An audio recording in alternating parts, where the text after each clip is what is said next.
Happy holidays and happy new year, everyone. Today, we're taking a look back at some of the most compelling conversations we've had this last year in regards to the Delphi murder case and the charges against Richard Allen. This is the Hidden Killers podcast with Tony Brueski, featuring former FBI Special Agent and Chief of the Counterintelligence Behavioral Analysis Program, Robin Dreeke. According to the court documents filed on October 10th, the prosecutor in this case spoke with the two correctional officers at the Westville Correctional Facility.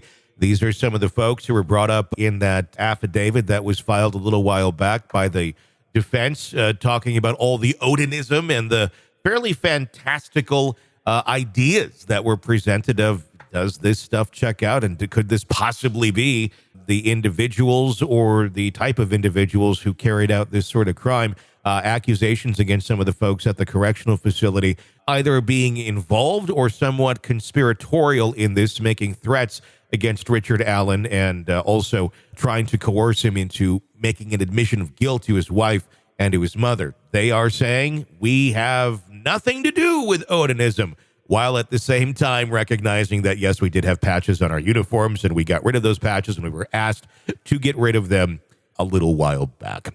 In September of 2023, when everyone was bringing to light, hey, this is kind of weird. There's Odinism patches on a bunch of these guards, and there's these accusations of Odinism with this crime. Like, okay, take the bad shirts off, take the bad patches off. I don't know. What's your thoughts on this thus far, where, optics are a lot on this? Just because you're wearing a patch to some sort of Norse religion doesn't mean you're a murderer.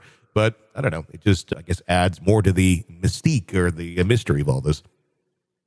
This one is a lot of fun. Yeah. Not the fun from obviously the tragic loss of life, but this case is just, you got to hand it to the defense on this one. I mean, so here's my two thoughts on this. One, I think from what we know, because I know there's a gag order on the prosecution, and that's what's come up a few times on this. So they can't say whether they do or don't have DNA that ties him to the crime scene. The only thing that we know of that's in the public domain right now that ties him to the crime scene is a bullet that was expelled from his weapon that he owns. Potentially, he was at the crime scene earlier that day or during that time period wearing similar clothes that's been described on the video. Extremely circumstantial evidence from what we know from defense, not from the prosecution. Side point. From that point alone, it looks like it's not, it's a stretch, because it's a real stretch. Is like, why him? And then the defense comes up with this Odinism side of things, which kind of fits a lot of things we're saying. And boy, it's kind of sexy and cool, and it's really grabbed our attention. And I'm not saying not on that, but the longer I was looking at this and still looking at this, let's apply our arc of life to this scenario. I do this with individuals. I do this with countries. I do this with This is it's a very good way to kind of look at things, to kind of predict the reasonableness behind what people claim or what is going on in life. Sure. So let's look at this. In all we know and all we've seen and all we've been exposed to in the world of true crime, in the world of anything right now, how often have we heard of Odinism and ritual sacrifice? Not very much until this. There you go. Yeah. So this would be an extreme outlier from what we have as a behavior arc of murderers. Yeah. I'm not saying it's not. I'm just saying, if so, it's an extreme outlier. It's interesting. It's fascinating. So I think somewhere in the middle here is what we're going to see. So I think what they're going to see when this goes to trial is nothing that we've seen so far, because the Odinism defense is just such an outlier. Granted, it's easy to have things in what the data points are being exposed to kind of fit that narrative, because it is interesting. It's kind of sexy to think of, not sexy in a good way, but sexy it's an unusual thing that we're seeing, which draws our attention, which gets public interest in this area. When with the data points that's been provided, it doesn't quite fit that this individual would be the murderer. So I get all that. But at the same time, though, it is a really extreme outlier. It requires a conspiracy theory, and conspiracy theories very rarely, if ever, hold up just because they just don't.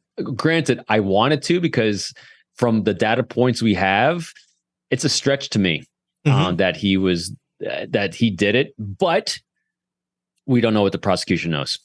It is. I mean, you're exactly right. We don't know what they know. And it is a stretch that he did it, but it's also a very big stretch that this whole Odinistic conspiracy has really any sort of, legs to it other than, on the surface, wow, this is fantastical. Wow, there's a lot of weird clues and pieces here that maybe look like they could be part of the puzzle. But I'm personally leaning towards neither of the options of being the actual answer to any of this. While at the same time, it does make me wonder then, why, who is behind this sort of thing? And is any of this part of a distraction? Because it doesn't make a lot of sense, for the defense of Richard Allen to be saying all these things, unless this is like the only route that they think they can go down. And on the other hand, the fact that Richard Allen is even being charged is a big question too, because why him? Of all the possible suspects, he seemed like one of the least likely to even be looked at in this. There has been some question, specifically coming out of the defense in the Odinistic document, talking about Richard Allen's treatment in prison, comparing it to prison camps. The prison itself has come out, of course, and they're not saying, yes, we're treating him like a prisoner of war. They're like, actually, we're going above and beyond to not use any kind of excessive force with him and really trying to not raise any issues here. While in the same statement saying we've only had to taser him twice. We've had to taser him May 9th and May 25th for not complying with officers' orders. Again, I mean, I don't know if we're giving Richard Allen too much credit, because all we know mainly about him is that he was just, working at CVS as a pharmacy tech for a while. And now he's in jail or in prison with these charges hanging above his head. Does that seem normal? We're treating him well, but we've only tased him twice?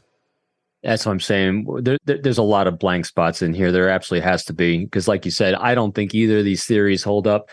And so let's look at we just looked at the arc of Odin as a plausible defense here and seeing how that's an outlier, because it doesn't fit. It just doesn't fit what we see in our society as murderers doing. Yeah. What also doesn't fit in arc is Richard Allen.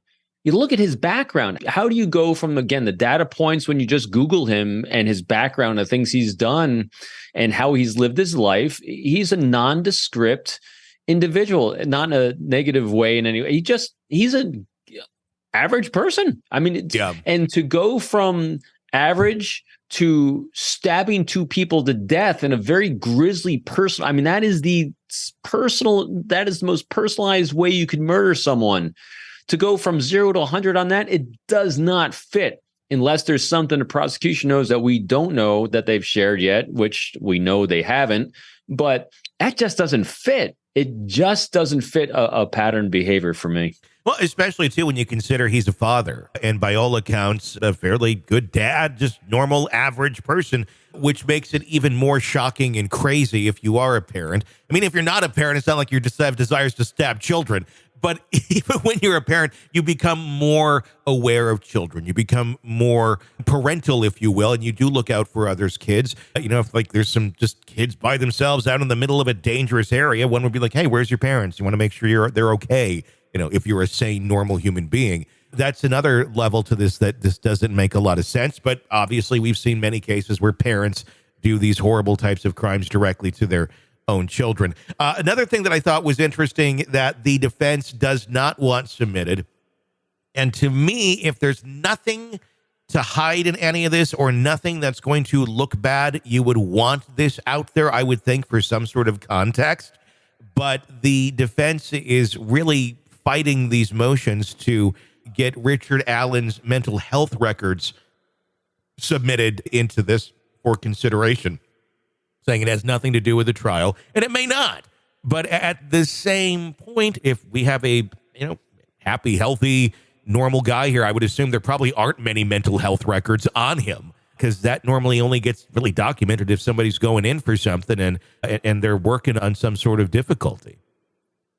Yeah, when I saw that too, and I even had my own theories behind, or conjectures, I should say, not even theories, just conjectures of him walking alone on bridges and being seen in that area of the woods. And I'm like, here's someone who might be suffering in some way, looking for alone time or needing alone time, or again, the behavior kind of struck me as a little different. And generally, when things are a little different, means that someone's suffering. Is just a good way to say it. And so he might have some medical records for mental health issues or challenges that he's faced, like many people do. Sure. And so that might be why they don't want that submitted. And also, kind of going back briefly about him as conjecture for murder with the knives. What we've also seen, though, too, with murderers that are tied to the healthcare industry in some way. Now, granted, he's a pharmacist assistant or technician, but he got licensed in it. So he's got access, although they're very controlled and a lot of accountability, to drugs. And we've seen with anyone, whether it's a dentist or a doctor or something like that, if they're going to murder someone, they generally are going the pharmaceutical way and not the violent in-person way. So again, it doesn't fit a pattern of what we've seen from the past. But yeah, so not going for his or trying to defend his medical records. Yeah, if he's got something there that kind of shows that he's got some trauma and been counseled for some trauma in his life or any kind of chemical imbalances in his brain, I would see it totally wanting to be not admissible. And in that sort of sense, that does make a lot of sense, where we all go through things, and you wouldn't want something that truly has absolutely nothing to do with it to try and be construed into a crime, especially if you had absolutely nothing to do with it. Want to listen ad-free? Want advanced access to all of our interviews before anyone else? Become a True Crime Today Premium Plus subscriber on Apple Podcasts. You get every episode commercial-free. So you can binge on true crime until you can binge no more. Search True Crime Today Premium Plus on Apple Podcasts now, or go to our podcast page and sign up now. More of the Hidden Killers podcast next.